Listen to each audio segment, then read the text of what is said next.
Fighting has raged around it for days. Now Gaza's largest hospital has been raided by Israeli troops.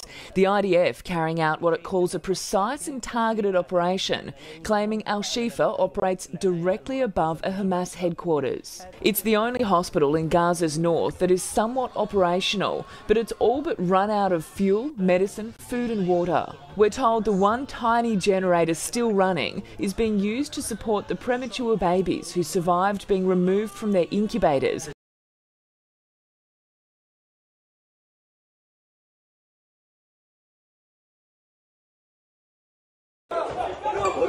A fog of tear gas around Tulkaram's main hospital as Israeli forces disperse crowds coming to see who is injured. Israel's army says its forces were conducting what it calls counter-terrorism activities in this Palestinian refugee camp in the north of the occupied West Bank. It released a video of a home where they say they found explosives and gas bottles. Soldiers blew up the flat.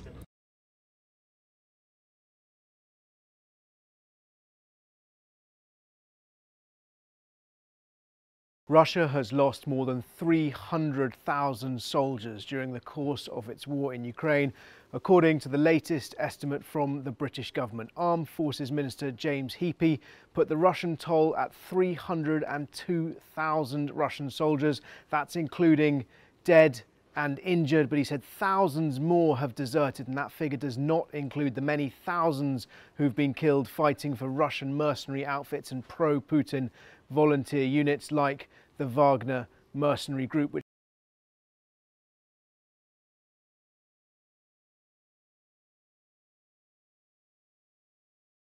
Meanwhile, North Korea has successfully conducted ground tests for new type high-thrust solid-fuel engines for immediate-range ballistic missiles, as per the country's state media. North Korea attributes much significance to the new tests, calling it essential for enhancing the strategic offensive capabilities against enemies. Solid-fuel engines have a higher level of operational ease and safety than liquid-fuel engines, which power North Korea's current intermediate-range missiles. Solid-fuel engines make missiles harder to find and destroy, as well as quicker to use.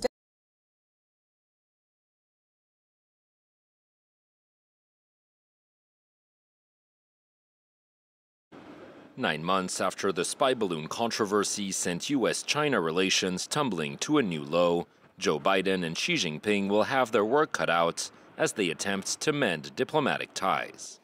In their first meeting in over a year, the two leaders will seek to restore military communications between their countries.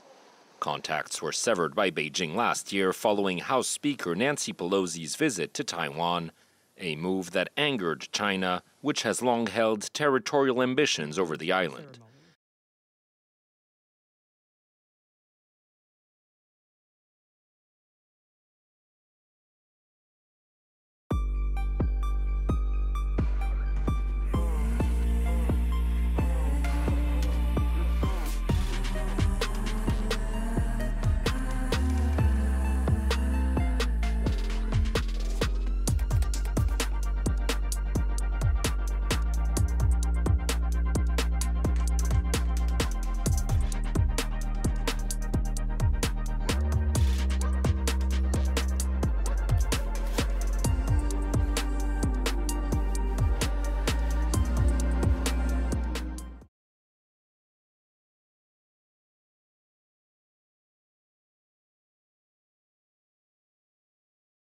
Scientists say the risk of a volcanic eruption remains high, even though seismic activity has decreased in the past few days. A state of emergency remains in effect, and some 4,000 residents of the town of Grindavik, that's near the capital Reykjavik, have been evacuated as a precaution. On Monday, they were permitted to enter their homes for a few minutes to gather some essentials.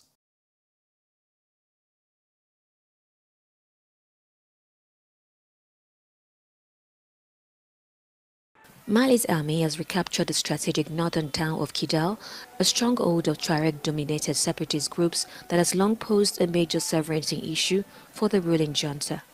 The capture of Kidal is a significant symbolic success for Mali's military leaders who seized power in 2020. The news was greeted by celebrations in the capital Bamako.